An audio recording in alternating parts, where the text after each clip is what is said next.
Um dos filmes mais aguardados do ano já pode ser conferido nos cinemas. Oppenheimer, megaprodução dirigida por Christopher Nolan, chegou às telonas há pouco tempo, mas, afinal, sobre o que o filme se trata? Quem foi a pessoa que inspirou a produção? Por que o nome de Oppenheimer é tão importante assim no contexto da Segunda Guerra Mundial? Será que esse filme tudo isso mesmo?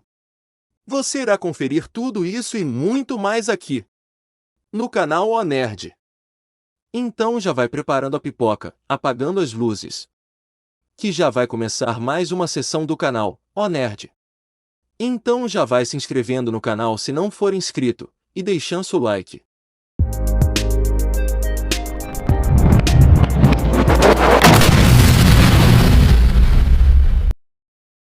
Bom, que esse filme está explodindo as bilheterias, não tem a menor dúvida, já que nos últimos dias, Oppenheimer ultrapassou o novo filme, Missão Impossível, chegando aos incríveis $500 milhão.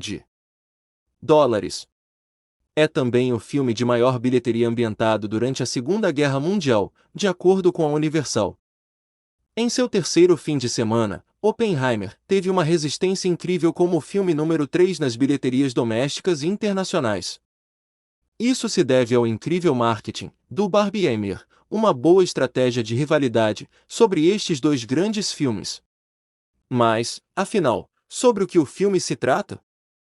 E quem foi a pessoa que inspirou a produção? Quem foi Oppenheimer? Norte-americano de origem judaica-alemã, Julius Robert Oppenheimer nasceu em 22 de abril de 1904 na cidade de Nova York, nos Estados Unidos. Oriundo de uma família abastada, seu pai se tornou um rico importador de tecidos após se mudar do Reino da Prússia para os Estados Unidos. Oppenheimer se interessou por química quando estava na escola. Ele se formou na matéria em 1925, pela Universidade de Harvard. Depois, estudou física na Universidade de Cambridge e na Universidade de Göttingen, obtendo seu doutorado em 1927. Com contribuições marcantes na área da física teórica, mecânica quântica e física nuclear, Julius Robert Oppenheimer foi recrutado para trabalhar no Projeto Manhattan durante a Segunda Guerra Mundial. O estudioso também fora nomeado diretor do Laboratório de Los Alamos, no Novo México, onde ficou encarregado do desenvolvimento da bomba atômica. O que era o Projeto Manhattan?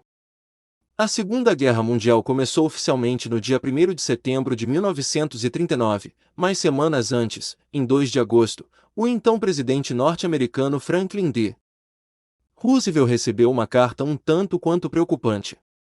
A missiva foi escrita pelo físico húngaro Leo Szilárd e tinha assinatura de Albert Einstein.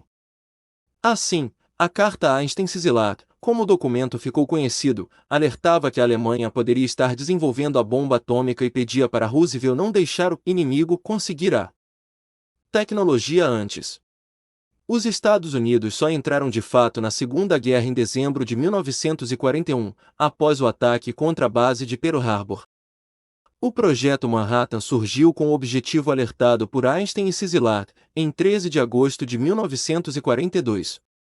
Envolvimento com Hiroshima e Nagasaki? Oppenheimer dedicava sua vida aos estudos dos processos energéticos das partículas subatômicas, mas a necessidade de largar à frente o fez ser convocado para liderar o Projeto Manhattan, onde passou a estudar o processo de separação de urânio-265 do urânio natural, além de definir a massa crítica necessária para a fabricação da bomba. J. Robert Oppenheimer também se envolveu em questões fundamentais sobre o projeto das bombas atômicas e esteve pessoalmente relacionado com as decisões sobre como elas seriam utilizadas.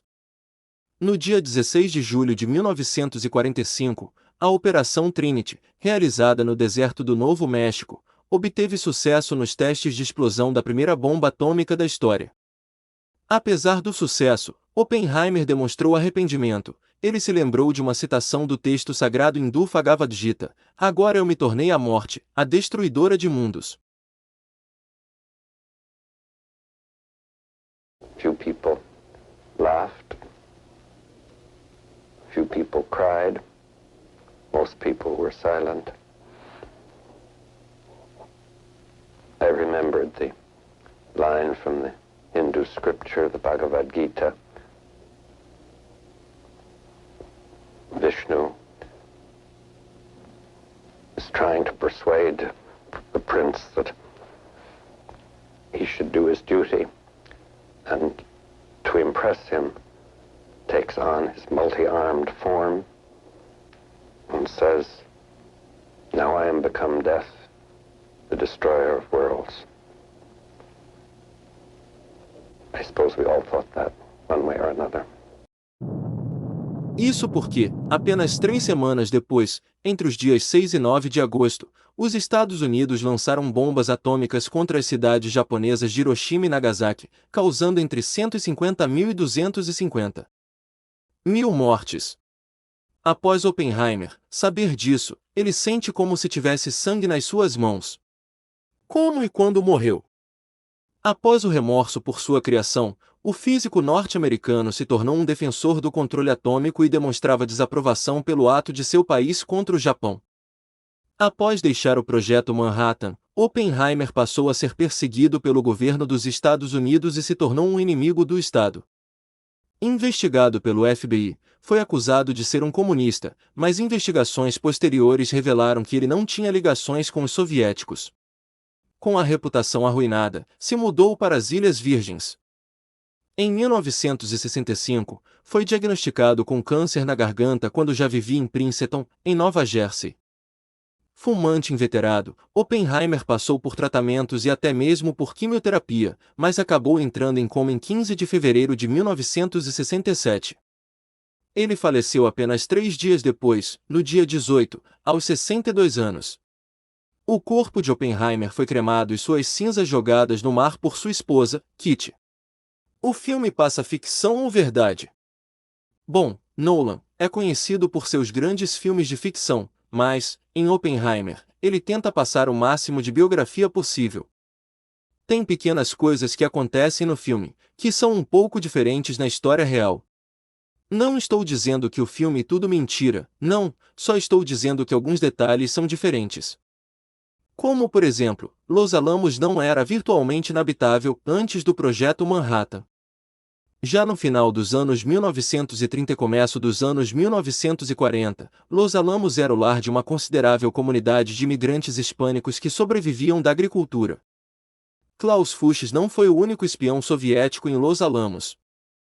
Cientista interpretado por Christopher Denyon, que passou pelos laboratórios do Projeto Manhattan como representante do governo britânico, é culpado no filme por vazar os segredos estadunidenses para os soviéticos, que, embora fossem aliados dos Estados Unidos na Segunda Guerra, foram mantidos no escuro sobre o desenvolvimento da bomba atômica.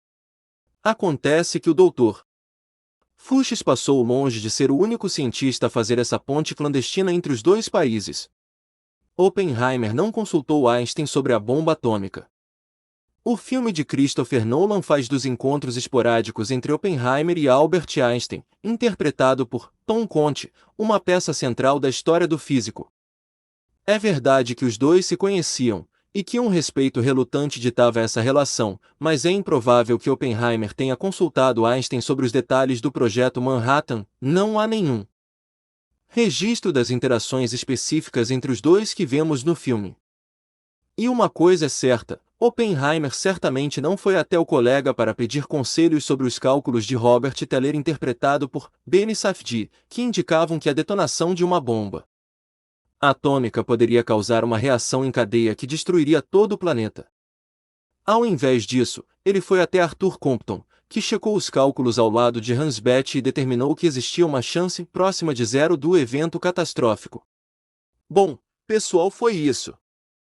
Veredito final para esse incrível filme, eu dou uma nota 9.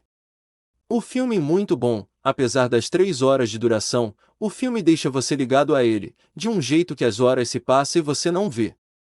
Apesar que em alguns momentos, o filme entende demais, sabe?